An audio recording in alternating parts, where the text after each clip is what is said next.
Ladies and gentlemen, welcome to episode 101 of Take As Needed. Harrison Tuttle is here, and we're going to jump right into it. That was like the most professional response, the intro I've ever seen.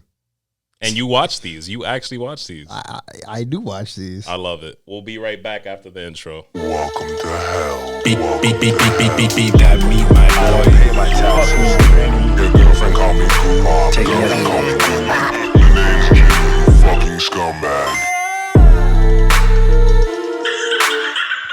Can I be honest? Go ahead. I didn't think this was going to happen. I didn't think so either. Why?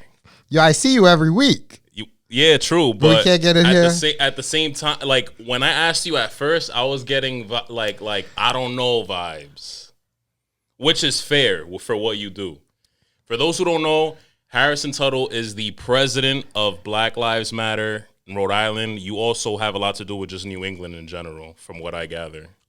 You did some research, huh? Yeah, I mean, you know me, you know that. I mean, we have so much to get into, and there's so many reasons why I brought you on.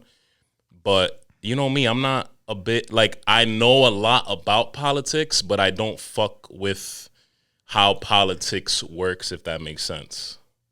Yeah, I feel that. You feel it. I do. And if it wasn't for black people dying, I would have stayed out of it. Yeah. I mean, I was never into politics. I remember growing up was really big into sports and still am. Mm-hmm. And so wanted to be a sports broadcaster.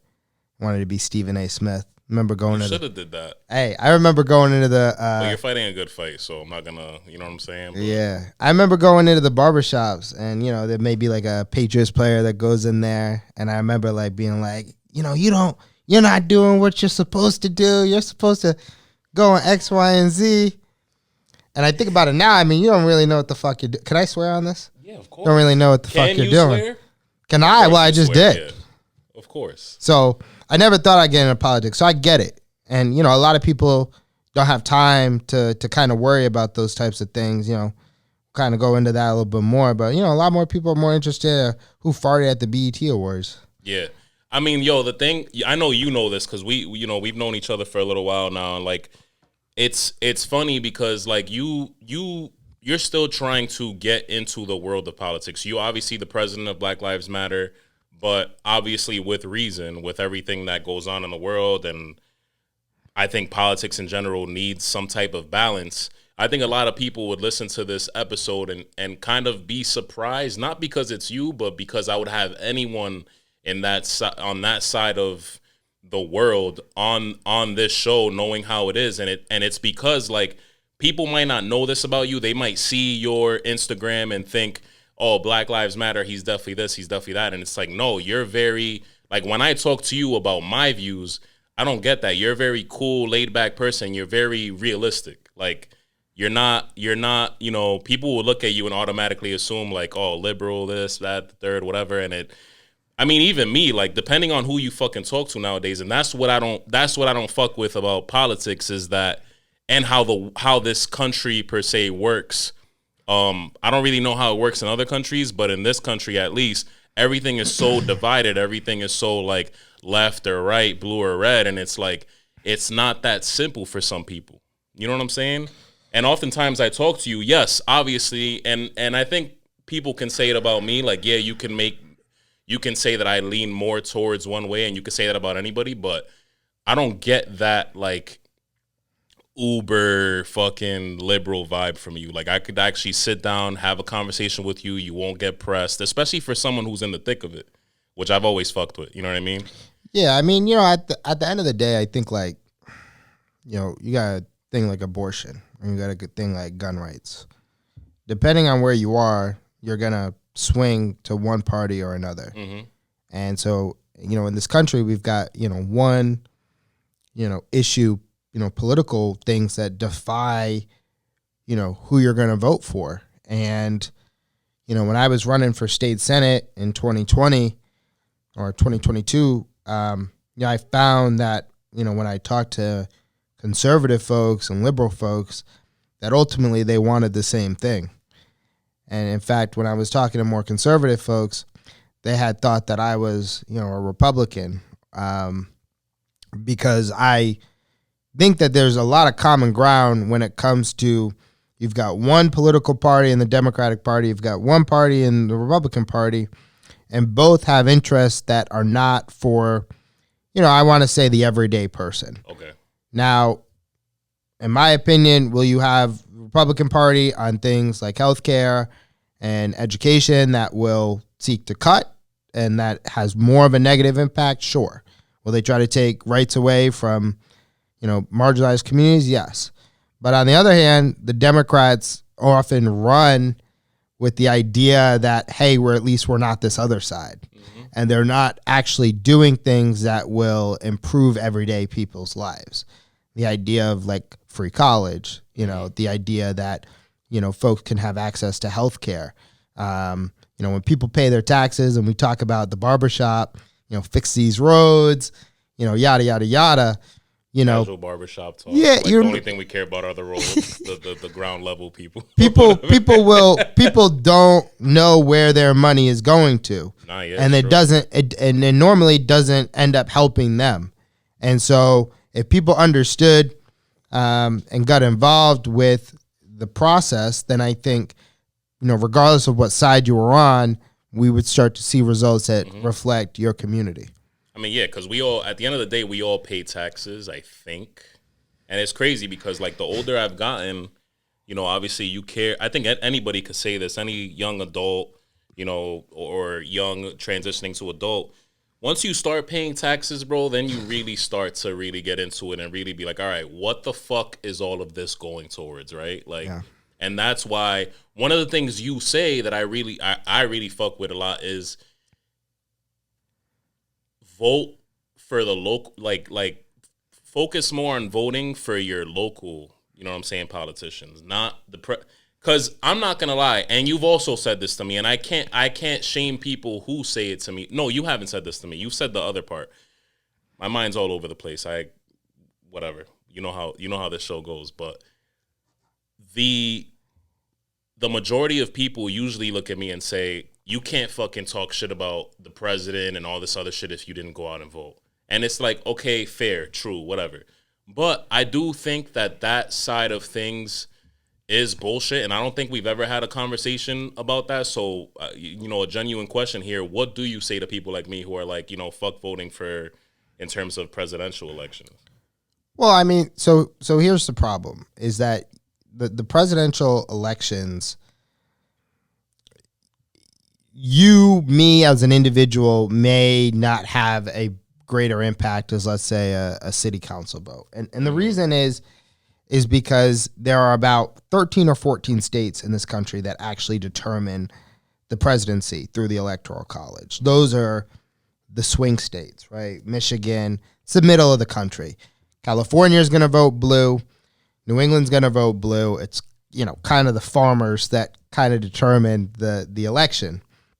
And so what I say is, as someone who only voted in presidential elections too, because, you just see it around and you're like, okay, I'm going to do it. But the reality is that, depending on where you are, if you're in Providence, or if you're in any of these urban core, Pawtucket, Woonsocket, Central Falls, is that these local races are decided by 50 people. And so if you have... Still. Yeah. So if you have 500 people who vote totally, and you get your group of friends and 15 of you vote, you're gonna swing an election. Right. Like it's not one of those things where you don't. There was a race this past primary or general where an election was decided beside one vote, and it flipped a Republican seat to a Democrat seat, and it was out in Tiverton. So if you can get, I'm gonna get in trouble. If you knew you were gonna get in trouble when you got on here, bro. It's all right. If hold on. If you could get conservative white folks to vote Democrat out in Tiverton, then you can sure as hell make change and where, us black people in the urban core is. And so you do have power. And the reality is that it is on the people that are knocking who don't knock your door because you don't vote. And so they would rather spend time knocking the doors with the people that do vote. And so it is on all the elected officials that should come from the community. And that's what, we push at BLMRI PAC is, we don't want the traditional politician. We want you, the person at home, to be pushed and compelled enough to where you can run for office, and we're going to back you, and we're going to tell you, how you can succeed. Because, the reality is that, Jimmy, if you grew up here in Rhode Island, which you didn't because you're a transplant, and we could talk about that later, but if you grew up here and you knew your whole block, you could win the city council. Yeah, that's true. Like, if you get all your niggas to come together and be like, I'm taking over. So that's why voting is important. And when you don't vote, like 90% of the city of Providence for the mayoral race, you get. So you do think it is more important to vote, get out there local. And vote local. Yeah. You get PVD Fest taken away. Yeah, we're going to get into that. When you don't vote. He's sipping more wine. We need like a sip count. Yeah, we do. You just started, you're 24. Yeah. Which always blows my mind. Your brain is fucking like this. I'm old. You just started drinking. We go. That's how we transition. Yeah, we're gonna transition real quick. We'll get back into the other stuff. How the fuck did you? And you were like a pretty like star varsity athlete. Who? No. I can't fucking soup you up real quick. You can't just go with it. Niggas can see. They can pull up my People huddle. Are lazy. My we're huddle tape. How do you not know that we're in the age of misinformation? That's how this works. So we lying. I can sit here and say Harrison Tuttle was a star athlete in high school, and people are just gonna fucking buy it. Yo, and I'm also we're in the age of misinformation. The angles are messed up, but I'm also like 6'2", so that's crazy because I'm 6'2". Yeah, it's just the angles. You know what I mean? How did you? So was this is you? You were serious about your shit when you played football, though. Yeah, so no. I'm assuming it stems from that. Like you were probably because when I wrestled, for those who don't know, I did wrestle. That was my like high school thing, and it wasn't in high school. I would just do shows. I was like the fucking weird but like different kid in high school who did wrestling, whatever. I was very like, oh, I'm not drinking, I'm not doing drugs, all of that. I'm assuming that's where it comes from, and then you stepped into what you're doing now, or. I think I think I just a boring person. So, I just think that when I was in high school, I cared more about, 2K and the Patriots than I did going out on a particular night. I mean, it was, so in high school, I never got to that. And then of course you're asked to do shit and then you just say no. And so, then it became, I'm a petty person too. So then it became, I'm not going to do it because you're telling me to do it.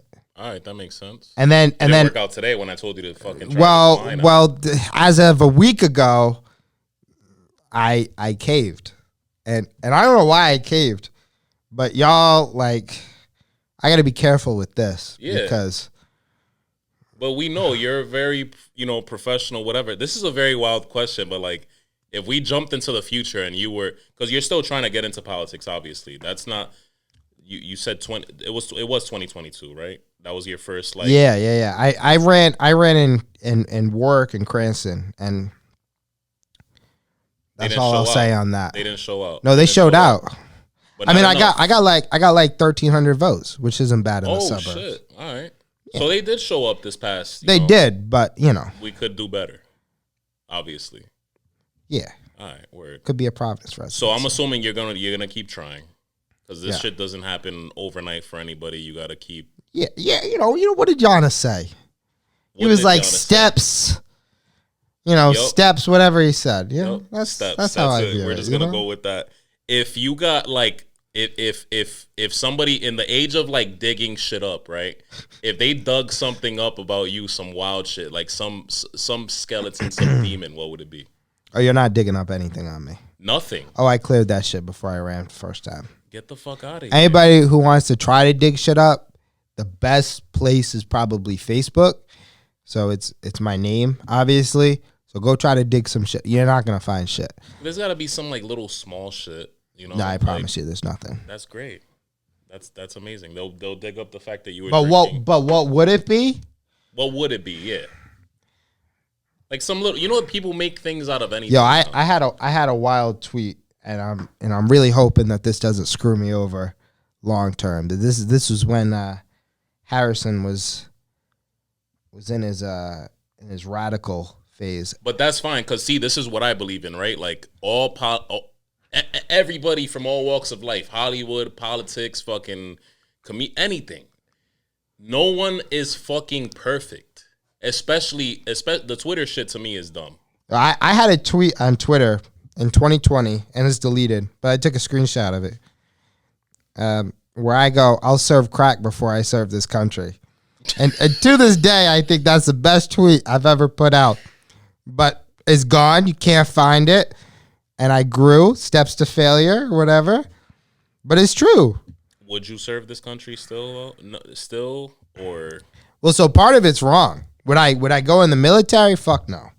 But I mean, I wouldn't. But I right now serve this country in a way. In a way, yeah. And Absolutely. so, you know, I think so much of what I try to do is change the way that things are. And so when I made that comment, it was more of, I will not serve this country and how it has been, and not what I think it can become. And, you know, you don't get into politics and you don't do the work that I do, especially when the odds are stacked up against you. You know, because you're actively talking out on issues that, you know, 75% of the party doesn't believe or want to do.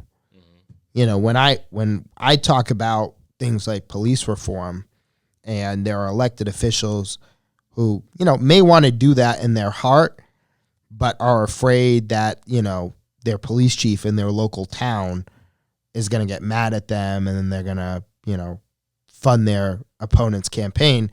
Those are the things that we're going against. And, you know, when there are testimonies on a random Thursday and we post it on social, we need everyday people to come out to do that, because they're going to listen to you, because they're never going to see you, you know, other than that. And that's really important. What is your, like, in a perfect world, walk me through, for people who don't know, for people like me who, you know, are slightly uneducated on things, what is your, straight from your mouth, idea on, like, what you want to do with police reform? Well, so without, I try to articulate things in a way that doesn't bore people in terms of policy. No, and that's why that's one of the reasons why I brought you on, Yeah. because you're like the Neil deGrasse Tyson of Yeah, I love that nigga. That nigga, yo, he makes space like, Yo, it's completely fucking I feel like I could become an astronaut. Yeah, for real.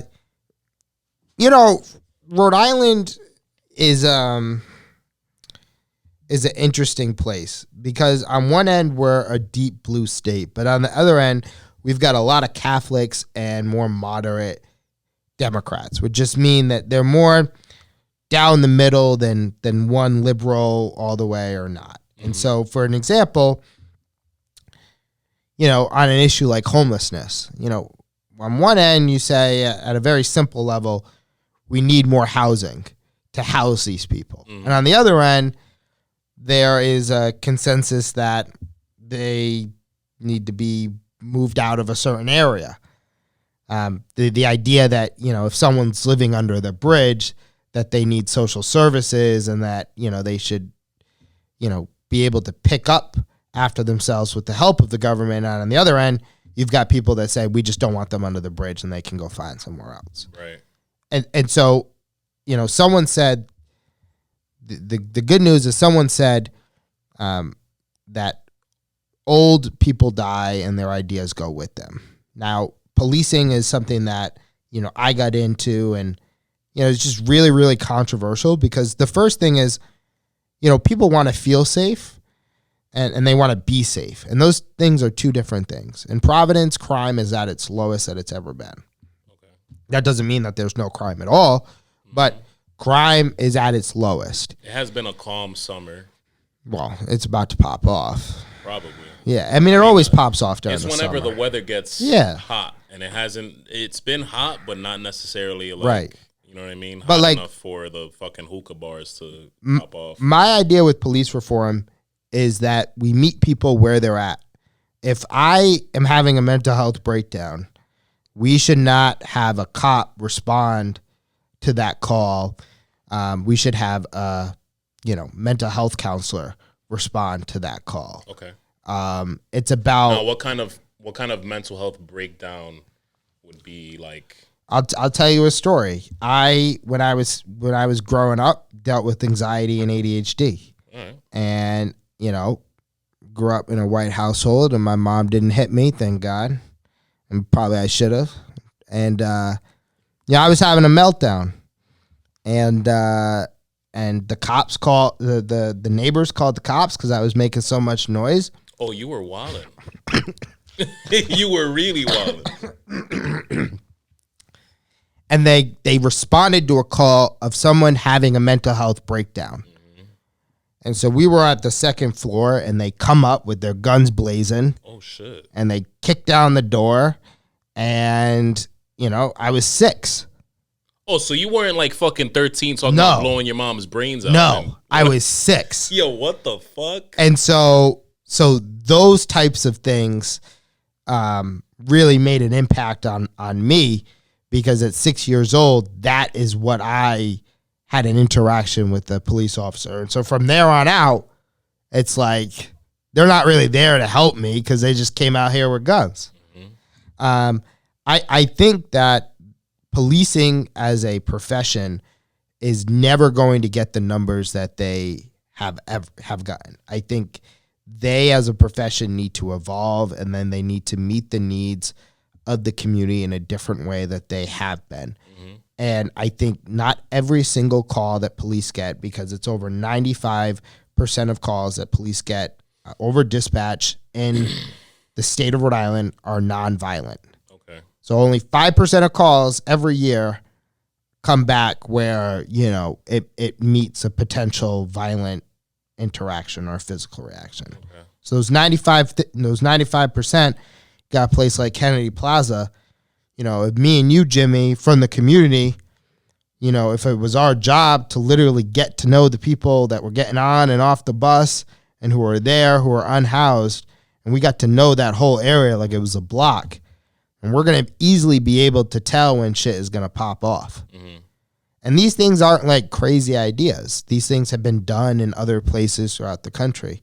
And so I'm not for the defunding the police thing, but I am for making sure that public safety as a whole is innovative, like any other business. I like that you said that, because that just shows how not extreme you are, right? Like, and that's why I wanted to have you on. I wanted to kind of use this as a place to show who Harrison Tuttle really is, because people might see just your Instagram and say, oh, he's the president of Black Lives Matter. He's probably extreme as fuck. And it's like, if you were extreme as fuck, you'd be marching out there with everybody else screaming defund the police, which I think personally is a terrible idea. I think what you're explaining is a very good, not necessarily meet in the middle, because we're not meeting in the middle, but it's a proper solution. Yeah. Especially in this state, the way you just broke it down. It just, a lot of the calls for defund the police, and I was out there. We had a rally back in 2020 saying defund the police. But I'm saying like in terms of like, this is your vision. Your vision is not, defunding the police. At the end of the day, there are people's job to call for change, and then there are people that implement change. Right. And a lot of those people are different. We don't have enough people that want to implement change. You got a lot of people that post on their story on Instagram and call it a day. Mm-hmm. We need you to go from your Instagram story to reach out to one of our organization and say, hey, we need your help on certain thing. If you get messed up by the police, go hit us up on Instagram and we're going to help you. Like that's what it's about. It's about fostering a sense of community. And a lot of these things that we're fighting for affect you every day. The difference between your rent being $1,400 and $1,800 is going to happen on a random city council vote on a random Thursday, and you're not going to know when it is. But we're posting it, and if you follow us, you're going to be able to see, and you may not even be able to go, but we can help you write testimony so we can submit it for you on your behalf, and you don't even have to leave your living room. So just different ways that you can get involved, and you don't need to be the smartest person, because I sure as hell ain't. Like I said, 24. They say 25, you hit the age of enlightenment. Your frontal lobe, I mean, you seem pretty enlightened. Trying to be like Kyrie. Early. Are you a flat earther? Is that what you're telling me? No. We just got done worshiping Neil deGrasse Tyson. And you're telling me you're a flat earther? I know, man. What the fuck? Are there any crazy I know it's a very. Would you say believing in conspiracy theories is like a conservative thing, or kind of like across the board? Do you believe in conspiracy theories? Some, but not a lot. No, I'm not big. No, I'm not big on it. I'm not a big, like, I believe in, most of my beliefs are like science blended with, I guess, the spiritual, not religion, but like the spiritual aspect of life. Yeah. I guess. So we all know, like, your friend who like sends you TikToks about 9/11. Oh my God. Like those are different than, let's even say like the vaccine. Oh my fucking right? God. Because what happened with the vaccine was that people, black people with the Tuskegee, I believe, vaccine were used as test dummies. Okay. In terms of being able to, be tested, and they got fucked over. Mm-hmm. With COVID, it was a little different because RNA science or whatever, they had tested it, they were good. Mm-hmm. And then you had some people that were like, Dr. Fauci is like, George Soros. And I honestly like find like conservatives like really funny. Like Alex Jones, if anybody knows who that is, yeah, like he is hilarious. I love him. But he, wow, shit. I gotta backtrack. Oh my God. So Alex Jones, for a New England sports fan, you're getting a lot of those right now. Alex Jones is hilarious. What he says, believe none of it. But Alex Jones, as a performer, is a good performer. Now, like, he's a proper heel. He may be a damn near a face, bro. You think? I mean, for the people, yes. For his people, yes. So I just gotta be careful because, like, I gotta make a PSA that Alex Jones. But if you look up like Alex Jones funny moments, you'd be sitting there dying. Yeah, it's kind of like the Bushisms. Yeah, I'm not gonna ask you if you get high, but I get high and watch Bushisms every once in a while, and I'm like, this dude, like. People fucking hated this guy when I was a kid. He's fucking hilarious. No, and so here's the thing, is that a lot of our politicians are really dumb. You think so? Oh, yeah. Like, oh, yeah.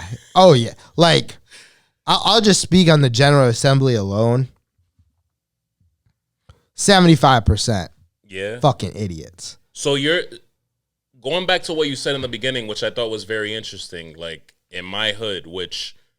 in Washington Heights, in Harlem, more so Washington Heights, like my family was, my dad was a barber, my grandmother was fucking, she was like a server at this deli that everybody loved. She had like a very, like my type of personality, like very out there, very welcoming. And then my dad's dad was also a barber, and he was fucking known out there, whatever. And I was known out there for like a couple different things, friends, whatever. Like I'm just cool with everybody. You mentioned me being out there and, like saying like, if you were known in your hood, you could basically do it.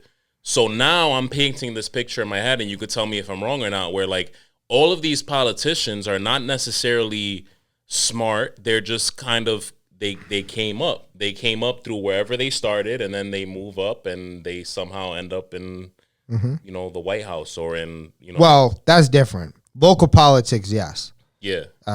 People don't leave Rhode Island. And so if...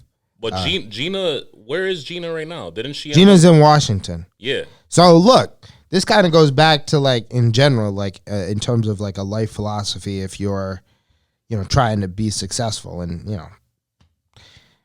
I'm nowhere even close to successful. But the point that I keep in mind is that a lot of people will jump and say, "I want to be the best rapper in the world." Mm-hmm.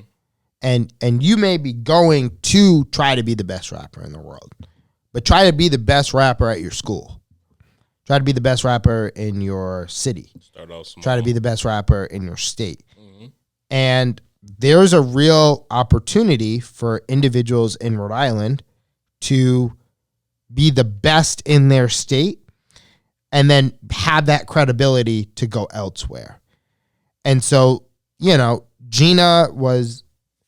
and that was before I even got into politics, but, Gina, people have different pathways into politics. Gina Raimondo was a venture capitalist. Mm-hmm. And so, there's a lot of relationships that get built in those areas in commerce, which is just a very different pathway that I choose to take. Not that it's wrong, not that it's right, but I think that, you can, in politics, if you get to a certain point or anything, you can take that and you can go to a state like Mass, and you can go to a state like Connecticut or California and say that I am this in Rhode Island, where there's a million of those same peoples in New York who will never get a shot. I mean, think about how many artists in New York have so much talent, but because there is so much talent there, that they just it gets diluted. So I just think that a lot of people should really work to focus on building their community and building their craft, because your family, you could have quite literally, your father, your family, based off what they did, could have easily run for office. Right. I mean, imagine how many people go through that barbershop. Imagine how many generations go through that barbershop. Mm-hmm. And people don't vote, unfortunately, based off what you believe. They vote based off how that you make them feel and their direct relations with you. And so if Uncle Luca was cutting hair for a father and a son, and, they're at a certain point where they can vote, the father's going to get the whole family to vote, the kid's going to get, their friends to vote. And that's how it starts multiplying. Mm-hmm. But on the other end, you could be like, I'm not going to vote this election because my vote doesn't matter. And everybody else could be like, my vote doesn't matter, I'm not going to vote. And the statistics, depending on the audience, will suggest that, if you're watching this, chances are you don't vote, right? Just in general, because when 90% of Providence doesn't vote, right? And under 30% voted in the primary in the state alone. That's a crazy stat. That, if you say my vote doesn't matter and your friend says my vote doesn't matter, and that multiplies, then what do you think is going to happen? Yeah. Then the only people that are going to be voting are going to be the people that, benefit based on how things are right now. Mm-hmm. And we want to change that.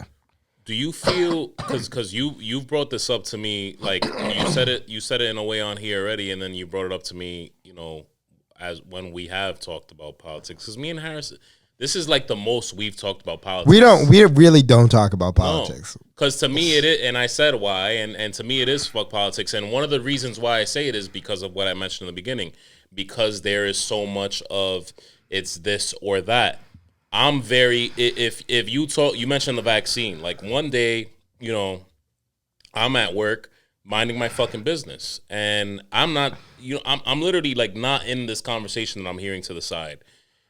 And mind you, you know, just just so people know, this is how like fucking goofy I am. I got the vaccine to go to a playoff Knicks game. In not this last time we went to the playoffs, the time before where we got eliminated by the Hawks. You sold out to George Soros. Exactly. So that was the reasoning behind me getting the vaccine. I had a grandmother dying. She ended up dying later on from cancer, who was literally like, you don't gotta get. She was very old school Puerto Rican woman, like fucking boss. Like she didn't want to get it. She had the opportunity to get it. She was like, nope, don't want it. Don't.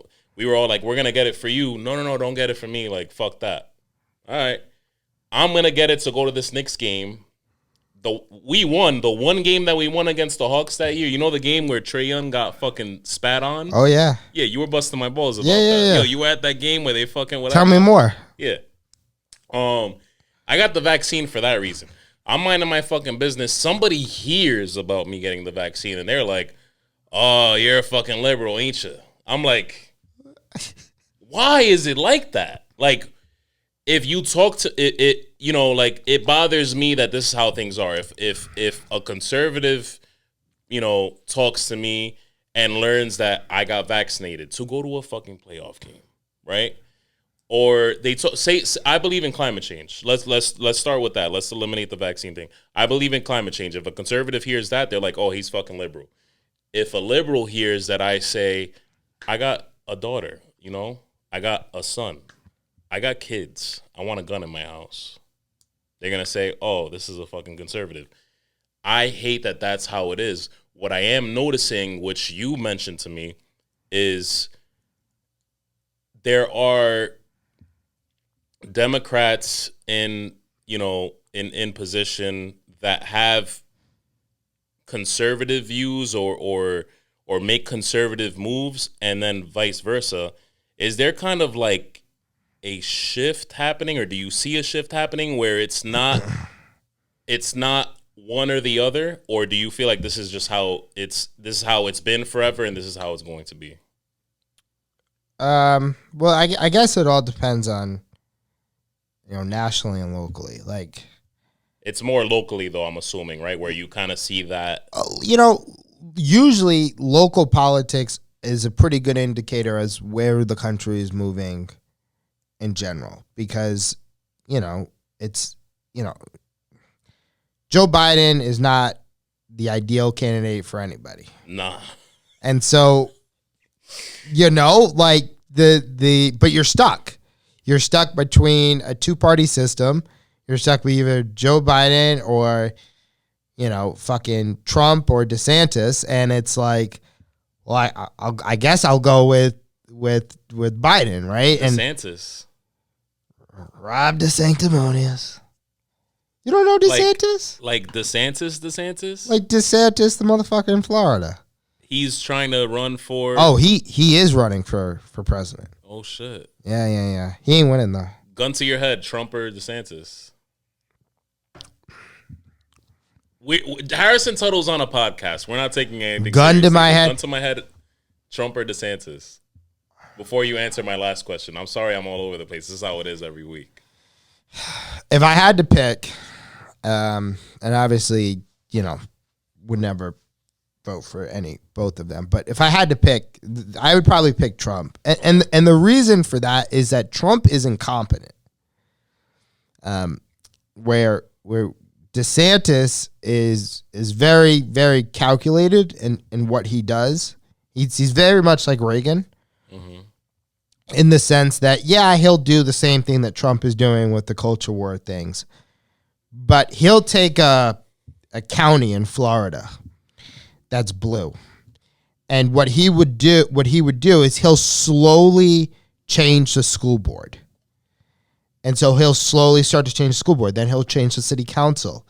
And so over the course of 5 years or 8 years, he'll slowly turn that county red that was blue. And he would do it from a litany of ways. It's not like he's, Fidel Castro kicking people out of Cuba. He's dangerous is what you're but saying. he's suppressing your vote if you are a Democrat. Mm-hmm. If you work 9 to 5, well, I'll close the polling place at 6. Or if you have, if you can't make it in person, then I'll eliminate mail-in ballots or mail-in ballots. So he's just a lot more calculated as to what he will do for power. Mm-hmm. And, that's not to say that Democrats don't do shady things. That's just, and I like that you said that. The outcomes that come from right-wing politics is on a pathway in this country to where, if climate change doesn't take us all out, that there will be full-on fascism. Mm-hmm. And a lot of people will hear that and will think that, I'm just saying random things. But if you look at what happened in Germany and how they started to take power, it started with banning books. Mm-hmm. If you can't go, and it's not the library, but if you can't learn about your world around you and you're only fed one thing, if you even care, that is, a good way to maintain power. If I personally wanted to gain power, I would do that. I mean, it's a form of programming, what it sounds like, which is scary from either side. Like if somebody from the left was trying to do that, it'd be scary. It is a form of programming, and that's something. Yeah, to your point, I don't see Trump doing. Like Trump is he's very vocal about the thing that people love about Trump is that he's very I'm gonna speak my mind and everybody should fucking speak their mind and blah blah blah. Like that sounds like this is what I believe in. This is what I want everybody else to believe in. But then again, Trump also tried to perform a coup on the United States of America. Yeah. So that's yeah. That's like I said, like it sucks. That's what gets me with the presidential elections fucking forever now is that I feel like you have to literally vote for one of the other, where what I'm learning lately through you and through what I've seen, like I said, being an adult, paying taxes and really looking at everything, you don't really see that much with the local stuff. Yes, when you vote local, you do see it's either like Democrat or Republican, but you do also see, for example, like I'm not trying to smoothly segue here, but Brett Smiley, I didn't with what I saw happen with the PVD Fest thing, I did not fucking know that the nigga, I would never guess that the nigga was fucking Democrat. And on top of that, gay. Yo, you want to go into your reaction when you found out that he was gay? Bro, Democrat, fine, you could fake that, right? Democrat and gay, I was like, yo. No faking gay. Can't fake gay. You can't fake gay. No. You absolutely Yo, can't. Imagine somebody came out and was like, I'm gay, and then 2 years later was like, I'm just joking. I just wanted to hang out with some bitches. I just wanted to get in the sleepover. I'm sorry. That is crazy. I just want to. Yo. Not even like bi. Just like, I'm gay, and then them lying. The PVD Fest situation is crazy. And it still blows my mind that he's a Democrat, and it still blows my mind that he's gay because I don't understand it. I haven't commented publicly on this. I know, and you don't have to. No, I am. Okay, there we go. Hit the music. I'm gonna hit the Pop Smoke because my boy's feeling it.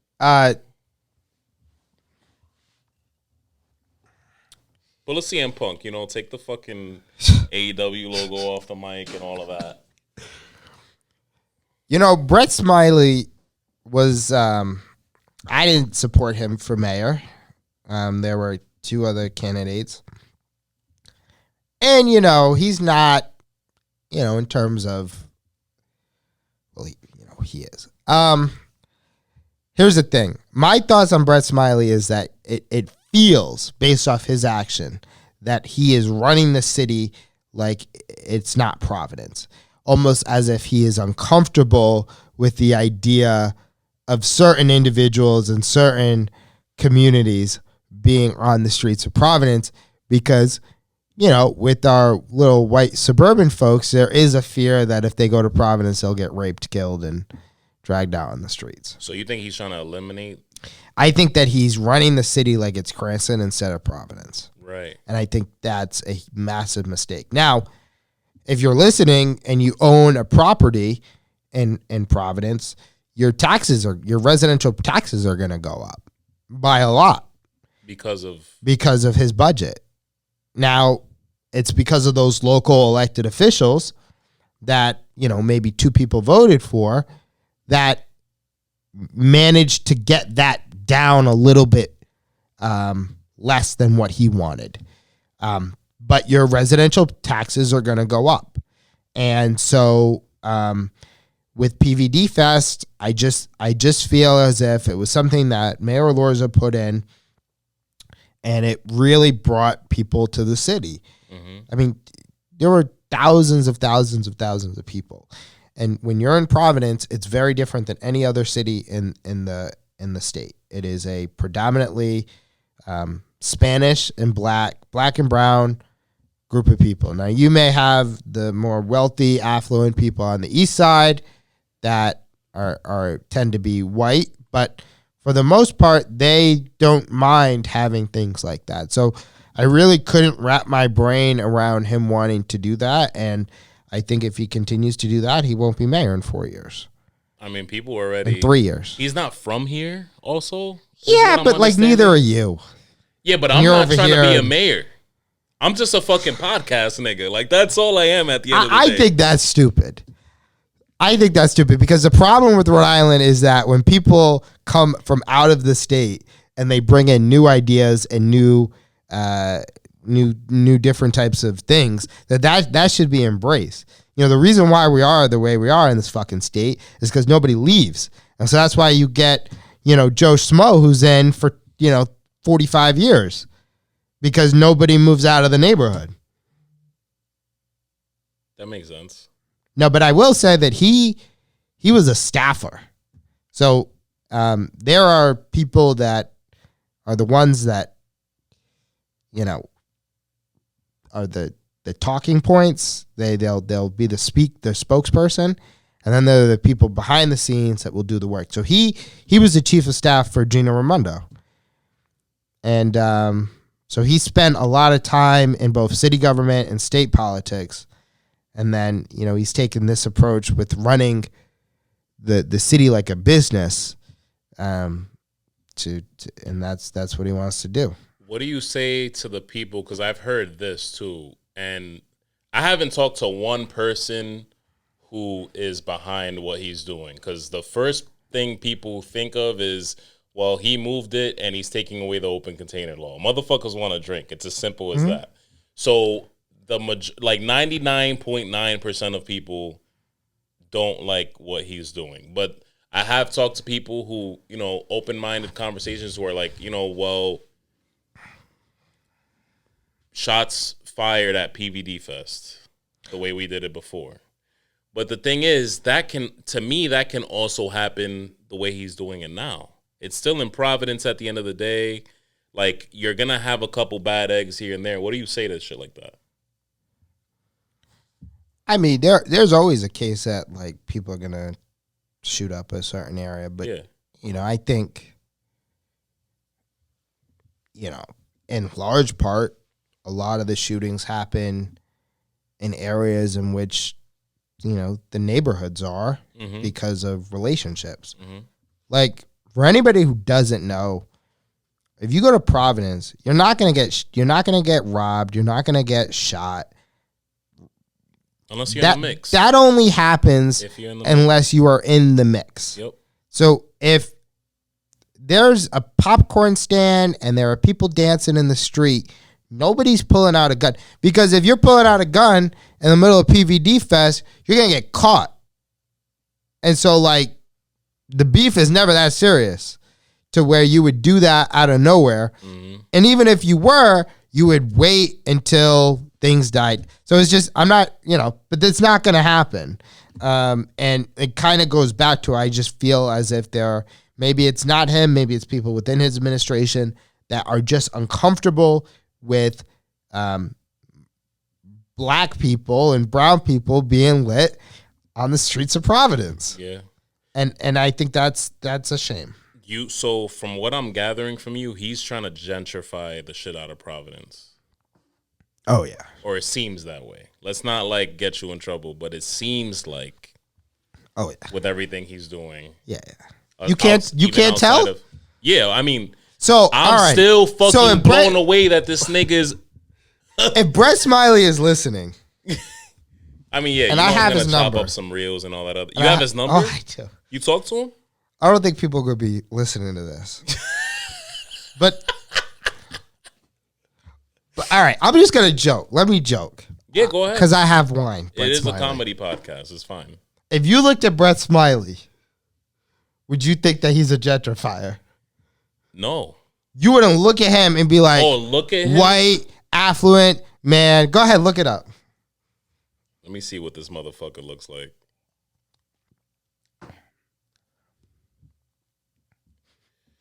Brett Smiley. Here we go. Oh, yeah. 100%. Yeah, 120. You know what he ran on? He ran on, we're going to get the streets plowed. He put in a budget. Now, I said crime in Providence has its lowest that it's been in decades. You talk about taxpayers. So if you live in Providence, your taxpayer dollars, $100 million of that is going to policing. Now, if in a business, if you had your best year, and you invested X amount, that's a bad example. He put in his budget allocating $8 million more dollars in the budget for policing. Now, $8 million in a budget when 80% of the budget is fixed income. It's your pension, it's your city employees, it's the roads, it's all that. So there's just little flexibility. He invested $8 million into police when it was the lowest crime thing. Now, you ask yourself why. But I still haven't gotten an answer to that. But it's moves like that, it's moves like PVD Fest that just make me feel like there are individuals in city government and in the state that don't know what the fuck they're doing. And when you don't know what the fuck you're doing and you have one of the worst education systems in Providence when it comes to the schools and people can't afford to live and you're investing $8 million when those $8 million could go into, improving our education system or building more affordable housing, and you're increasing residential property taxes, the only way that they can get away with it is because you don't pay attention and you don't vote. Mm-hmm. The South, I'll tell you why Brett Smiley is the mayor. Because the south side of Providence did not vote. There was a candidate, Gonzalo Cuervo, who had the votes. He had y'all in South Providence. But because it rained that day, motherfuckers didn't want to come out. And now you don't have your open containers. That's not voting because it's raining is fucking crazy.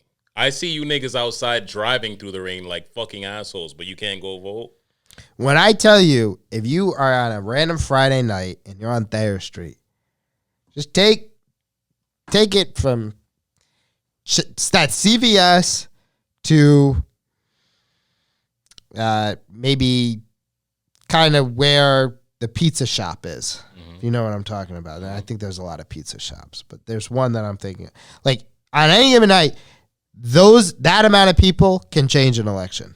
Yeah, I believe. And so just to kind of conceptualize that for people, that your power is voting, and the minute you start exercising however you feel is the day that these elected officials will start respecting your opinion.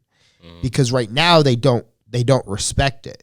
If I'm running a campaign and I know that there's 1,000 people in my district, but only 250 people vote, I'm going to only pay attention to those 250 people, and I'm going to do what I'm going to do regardless.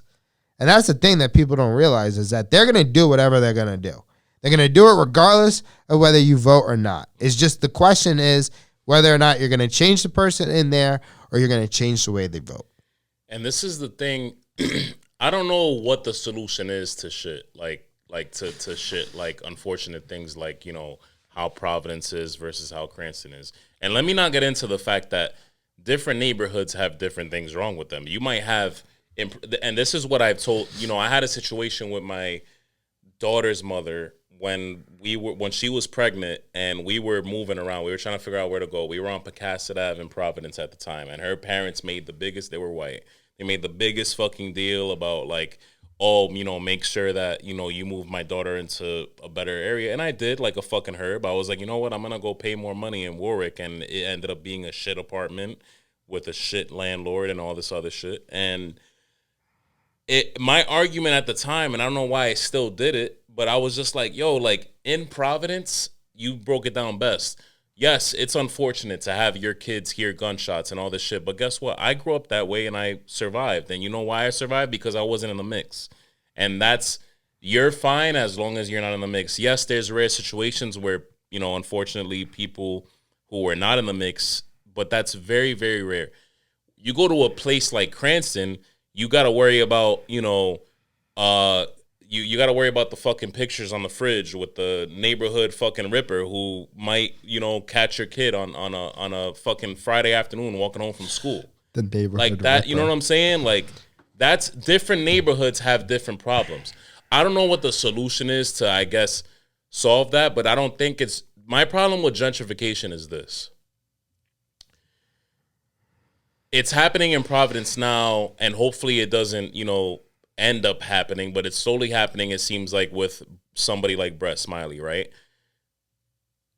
Everybody knows, from my fucking Instagram handle to this to that, everything about me screams New York. I'm from New York. I saw it happen, and I saw it continue to happen after I moved in Uptown in general, in Washington Heights, in Harlem. Now, years later, that happened years ago. You know what I'm saying? That happened to New York first, now it's happening to Providence. Now what you're seeing in Harlem is kind of like I guess, for lack of a better word, a little bit of, and correct me if I'm wrong, a little bit of pushback.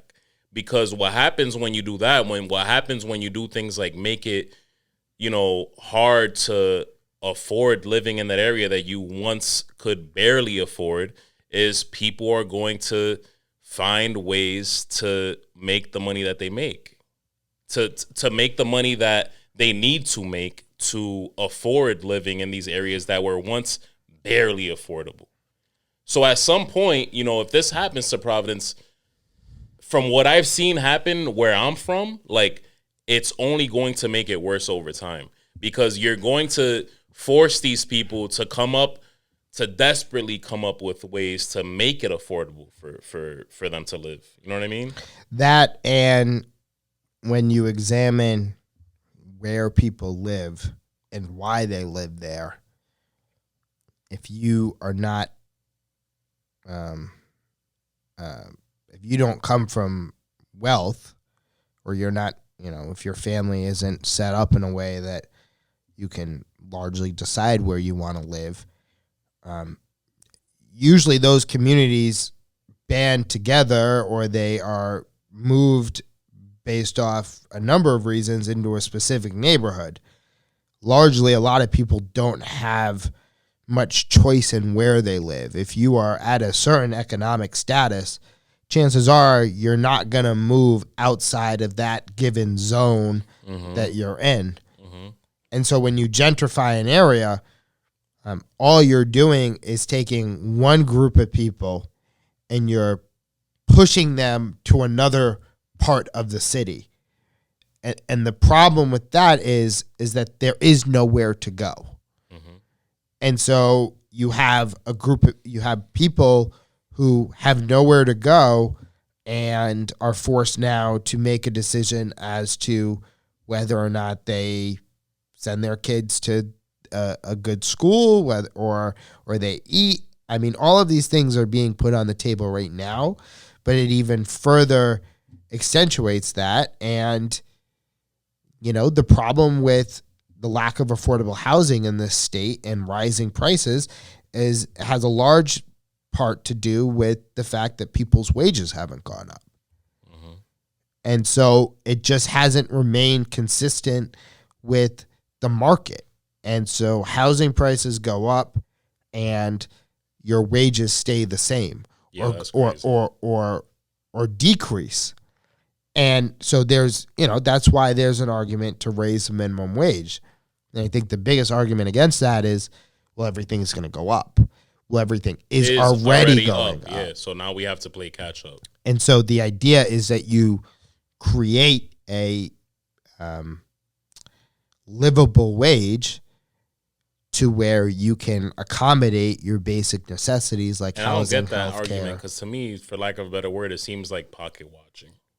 Like, why are you worried about what the next person is making, right? At the end of the day, what you're explaining is everything else is up and it keeps going up. So now we have to, you know, create a livable wage, or create a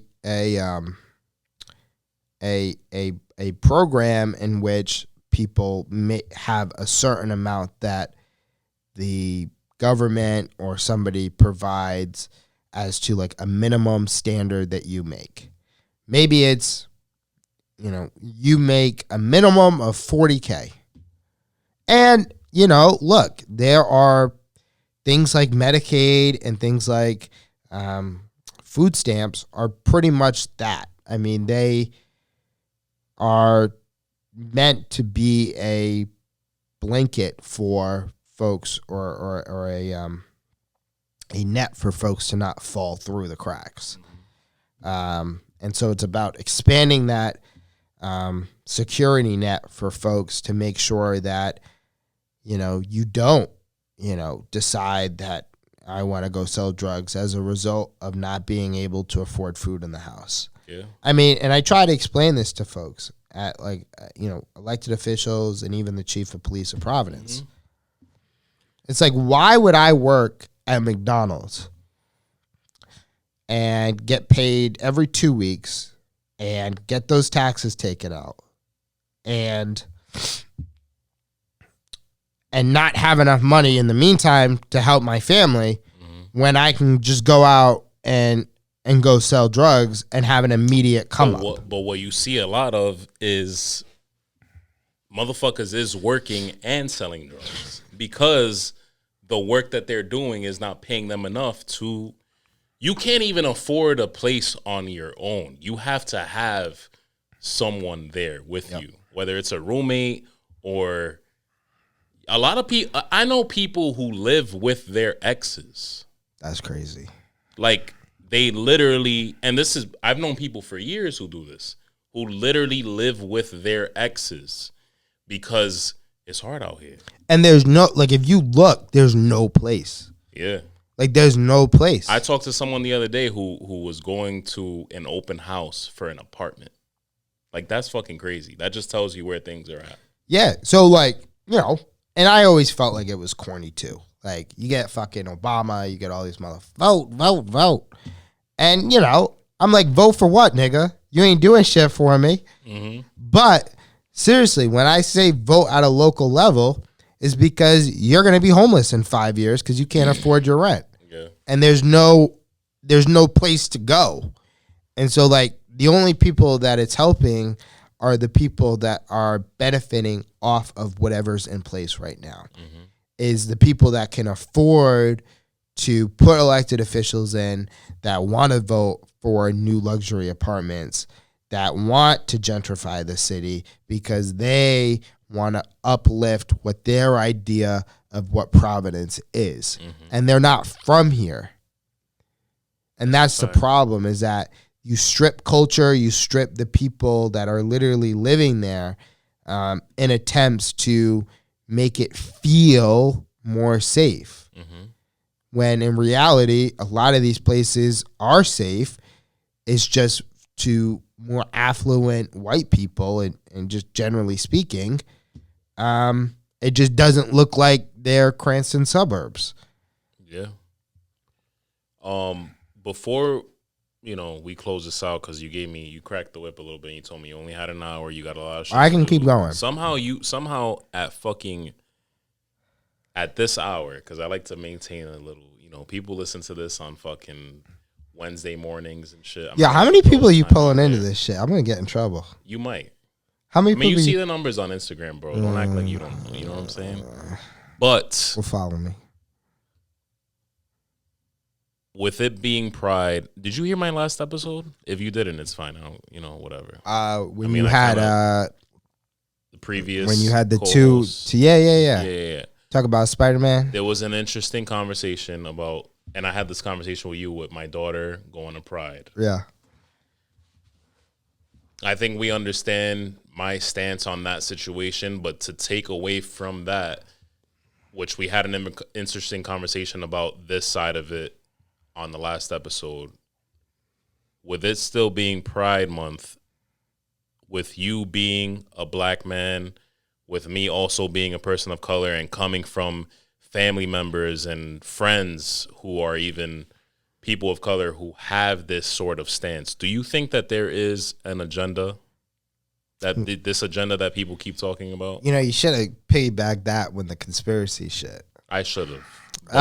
This is how this show works. Is there an agenda? No, I think there's a lot of closeted individuals that have been scared to come out, for a litany of reasons. And what they go through is something that, only they can speak on. But you're just seeing more people comfortable to come out as to who they are. Mm-hmm. And, when you have such a divisive, and world around us, I went to Hendricken, and it was an all boys school. All boys school, yeah. There was nobody that came out. Nobody was out as gay. Now, we knew motherfuckers that were gay, but nobody came out as gay. And it's I graduated in 18. So that was 5 years ago. That's insane. So it's that is still very prevalent, where people don't want to come out because they would feel embarrassed, they would get hate, they would get yada, yada, yada. There is no gay agenda, but what people are uncomfortable with is the idea that they want a double standard. So everybody loves when Ice Spice shakes her ass. Love it, yeah. But if Lil Nas shook his ass on the same show, it would be a problem. Yep, I agree with that. And so if, you've got my thing is a guy who shakes his ass at Pride and a girl who shakes her ass at that same event on the same street for a different thing, those same groups of people that are I can't send my kids there, they're not going to probably say the same thing if a girl's shaking her ass or had nipple pastings. Right. My thing is make it fair. If I'm talking to somebody who usually doesn't want to see Ice Spice shake her ass, then that's fine. Just change the fucking channel. They don't want to also see, that's fine. You know what? This is a gender neutral thing. You don't want to see anybody shaking any ass. That's fine. Just turn the fucking TV off and call it a day. In my case, same thing with my situation. My daughter is going to be 6. I wouldn't want her at a strip club. I also wouldn't want her at Pride, because there are people who wear things that, you would see at the strip club. There are people, that's a different scenario, and I know we kind of agreed on that. There are people who feel as though And I don't know if I would call it an agenda. I think I would more so call it pandering. There are people who feel like it's in Hollywood a lot, like movies, TV shows, things like that. Does it make me pressed? No, because at the end of the day, you know, like I talk to a lot of people who are like they'll try to front like, "Oh, I don't want to see that shit," whatever. It's like, bro, I brought this up in the last episode. That Last of Us episode with the two zesty niggas, right? Yo, and with the crazy thing is that was like one of the best episodes in the was entire series. It was. I fucked with it. Yeah. You know what I mean? Like, is my preference, and this is where I try to break. The gay community calls it cis men. This is where I kind of, you know, I try to break down the I guess the mentality of cis men, if I'm using that term correctly, where they get pressed about things like that. And I don't really get it because when I see an episode like that, when I see a scene like that, I mean, I watched Game of Thrones, for crying out loud. Like, you saw a lot of that. You saw niggas topping other niggas off. Like, do I want to necessarily see it? No. But am I going to get pressed enough to, like, bug out about it? No. Because... And this is where I kind of break it down in like the goofiest, simplest term. I feel like dudes who are that pressed about shit like that are gay. And yeah, absolutely. Right? They really are. Or something happened, or something happened. You know, to make here's them the thing. Because me personally, I fucking love women. Yeah. Like I've never been more sure in my fucking like. People who know me know I fucking love women. They're beautiful. I love pussy, like, in the most respectful way possible, right? When I watch shit like that, who cares? Like, I watch it. I'm not sitting there like, oh, fuck. You know what I mean? Like, I don't get bothered by it. When niggas, like, when I see niggas the next day at work or in passing, whatever, like, oh, you know, in the sauna at the gym, all the fucking older Italian dudes. Yeah, that fucking episode last night, man. Like, I don't need to see that shit. Tonguing each other down, whatever. But that's like cultural. Like that's. But even all right, so let's put it down like this, right? And I don't see anybody else talking about this, so I want to use this as an opportunity. Like people like us, a lot of people like us that we know, right? Who openly are like, yo, that shit got me tight. There's an agenda, this, that, and the third, and it's like, why are you so pressed about it? You know what I mean? And they be the dumbest people to that. What I will say is, yes, I do feel like Hollywood in general, movies, television, they are doing a lot of it. And the only thing I will say, and on one end, I'm also like, yes, they're trying to be more inclusive. We've seen so many times Batman getting ass, Spider-Man kissing homegirl upside down in the rain with her fucking tits hardening in a PG-13 movie that kids went to go see with no fucking problem. Mm-hmm. You know what I mean? So but I do feel like if all right, so let me put myself in the gay community shoes, right? I do feel like, however, if I was gay, I would feel like, all right, now there is a lot of it, and I feel like it's kind of pandering. That's what I was getting at before. But does it bother me? No. If for X amount of years just in general, forever, if one sexuality or one group of people have forever been excluded or not highlighted. Yes. You have to make and they are now being included. Mm-hmm. It is the agenda. When people say the gay agenda, it comes with a negative stereotype. Mm-hmm. Is there an agenda to have more LGBTQ plus folks in films, TV shows? Yeah, there is. And the reason for that is the same reason that when I go to a movie and it's an all white cast and a random black person shows up and I go, oh, there's a black guy. Mm-hmm. Right? Oh, it's a black guy. Oh, it's Joey Bodega from in Star Wars or whatever his name is. John Boyega, but yes. Yeah. The black storm. I was a black stormtrooper. So I would imagine. Harrison's off the wine right now, if you couldn't tell. I finished that shit. So what I would another pour or you good? Want to go another hour? No. So what I imagine is that when somebody sees a gay person or somebody who's trans or whatnot, and these things that they say, oh, that's somebody that I can relate to. Mm-hmm. And so them putting gay people in these episodes is not for the straight people. It is for all people, and it is for your kid. It is for the next generation of people to have a world in which all people's lifestyles are within reason accepted. Yeah. Because when your kid watches a Disney show and there's a gay character, that kid isn't going to be like there's a gay agenda. But what that kid is going to do is he's going to grow up and feel as if it's not uncomfortable for there to be a gay character or a gay person around them in general. And that is why you have attempts by people like Rob DeSantis that enter these culture wars to make it such a big issue to where certain people aren't included in certain things. Mm-hmm. Because the minute you lose that us against them is the day that they don't have really a leg to stand on, because for the most part, they don't have solutions to these problems. They have fear mongering. They want to defund the police. Mm-hmm. They want to do this and that.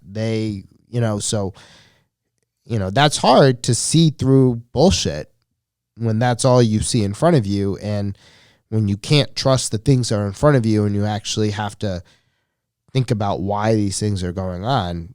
You lose a lot of people at that point. I'd fucking rather go watch my Knicks lose, So, that's the reality. I mean, it's a sad reality. You think it's fucked up that I got a vaccine just to go watch the Knicks? They won, actually. I laughed. I made fun of some individuals who got the vaccine because they needed to go back to school. In fact, what I told them is that you weren't going to get it, but they knew that you had to go back to school, or they knew that you had to go back to work eventually, and they knew you guys were going to take it. So I knew whether for you is a fucking Knicks game, but eventually. Wait, so did I get vaccinated? Yeah. I helped get over 2,400 people get vaccinated at the dunk. People also thought that was an agenda in itself. The vaccine? Yeah. Well, yeah. I mean, it was an attempt to have people stop dying, and because my grandmother passed away of COVID, and she was sick beforehand. She was in the hospital, and we took her back for health insurance purposes, and the nursing home gave her COVID. So we ended up getting COVID. And let me tell you, if any of y'all have gotten COVID, like I've gotten it twice, and I know exactly how. Like I know it's COVID. Yeah, because it feels your body just shuts down. It's a foreign thing. It's weird. It's crazy. Yeah, I mean, I still have I'm getting a procedure done next month on my heart because I still have these weird irregular heartbeats. Yeah. And it does weird things to your body. I don't shame people who do or don't. Do whatever the fuck you want with your body. And that's it. That's what it should be. Like it should be that way for anybody, for men, women, like But are people, and that's fine, but are people taking vaccines for smallpox, for any of these other things? I just, what happens in politics is that if I want something done, I will use talking points, and I will use that. And you should. To get what whoever wants. And so if I know that, there's a population of people that really don't want to get a vaccine, I'm going to use that to create a sense of mass hysteria to ultimately get the position of power that I want. But it was never about the legitimacy of the vaccine and whether it worked. And I never am the person to, act like I know something that I don't. And that's why it's important that, there were science, there was tested studies, like whatever the RNA testing is, like that, they came up with the vaccine to COVID, but that they've already been doing the science for years on other things. Mm-hmm. Like none of these motherfuckers have ever gone to URI and have gotten their fucking biology degree and can tell you that this is a flaw in the system. It's just I'm not getting a vaccine, and because I saw somebody fucking twitching on Instagram. Yeah. And unfortunately there are reactions, it happens, but we're just gonna fucking take it off that one thing or we saw on Instagram and whatever. Yeah, there were people.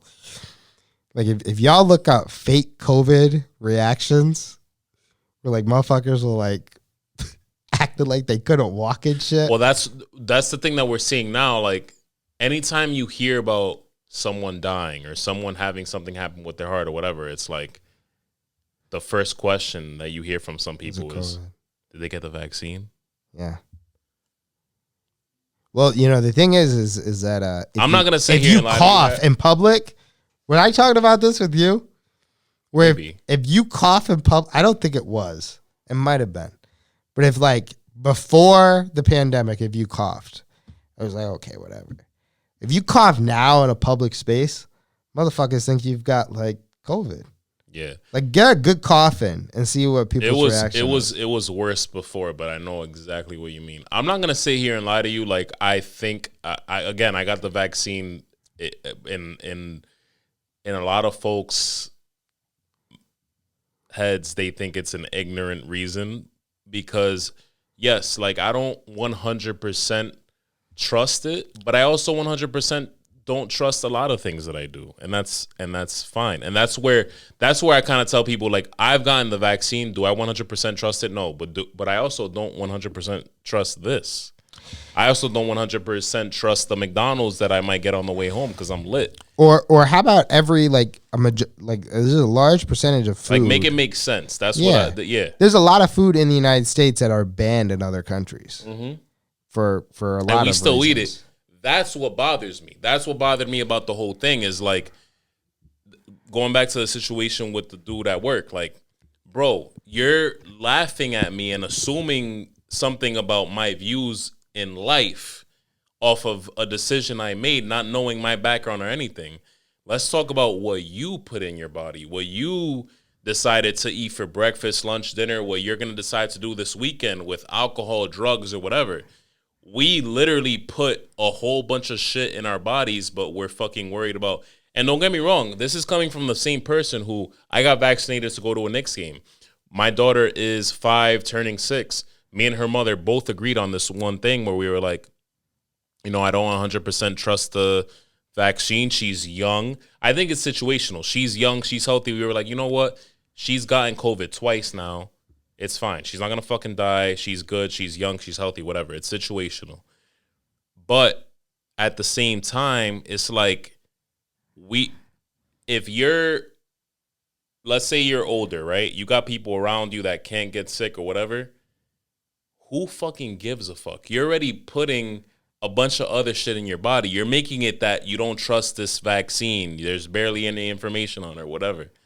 You're literally loading yourself up with everything else, and you don't care about that. Mm-hmm. That was my whole thing with it. I just think the people that were opposed to it, there's a percentage of folks like yourself where it was never that serious. No.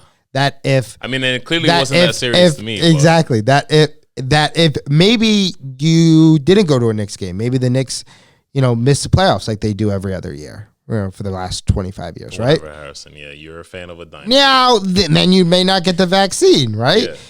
But, if a motherfucker needs to go back to school, if you want to watch the Knicks lose, like, it was never that big of a hurdle to where you didn't want to get it, which is my thing, which is like when it comes down to it, all it is either you just don't want to get a needle in your arm because that was also a convenient excuse. If I was scared of shots, I don't trust vaccines. Yeah.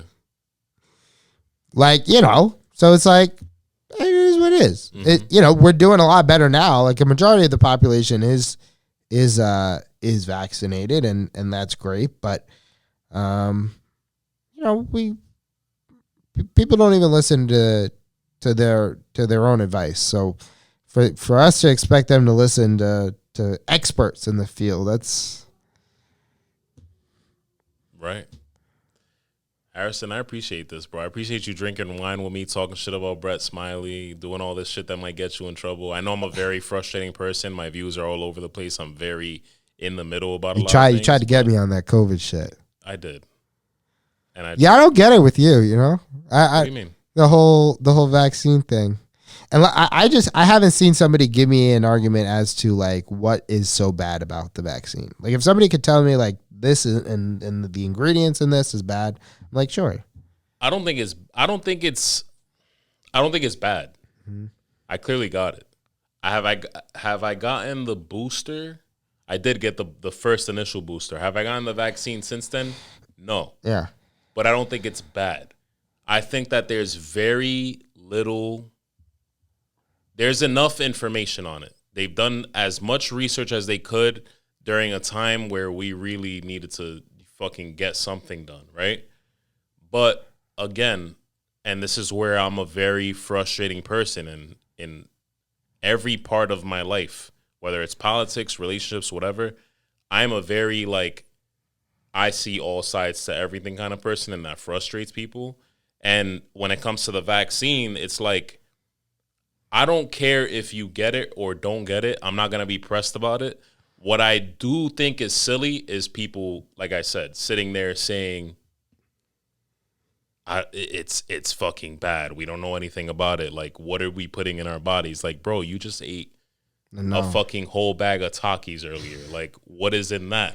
You just drank a fucking whole bottle of Coca-Cola or a Red Bull or a Monster pre-workout. You know what I mean? Like, so, yes, I mean, do I prefer I'm not against vaccinations. It's situational for me, I guess. I don't know. Like I said, respectfully, I asked my grandmother, I said, I will get it for you. Yeah. And it's I think a lot of times it should be a selfless thing. Like if you have people around you, if you're like you and me and you're young, fairly healthy, good looking, whatever the fuck, you know what I mean? I have to throw that in there. Two light-skinned gents on a podcast, what are you going to do? But situationally, yes, like most of the time it's for other people, I would say.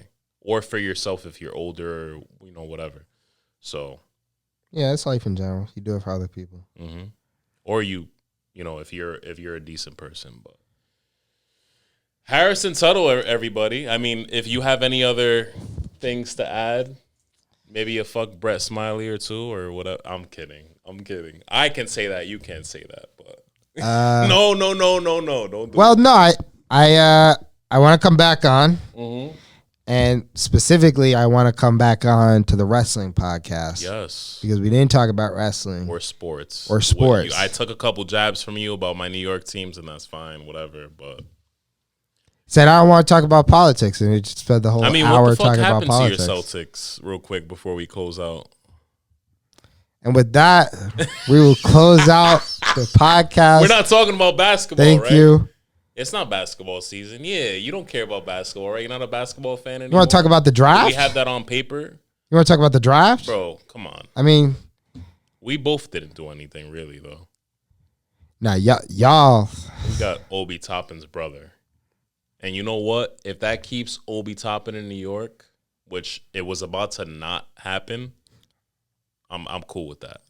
Next time I'm on the podcast, we're going to talk about Succession. We're going to talk about... Yes, because I have to finish that. We're going to talk about the gay agenda and how it's just ravishing the United States. So... It's the outro. Said I'm out here.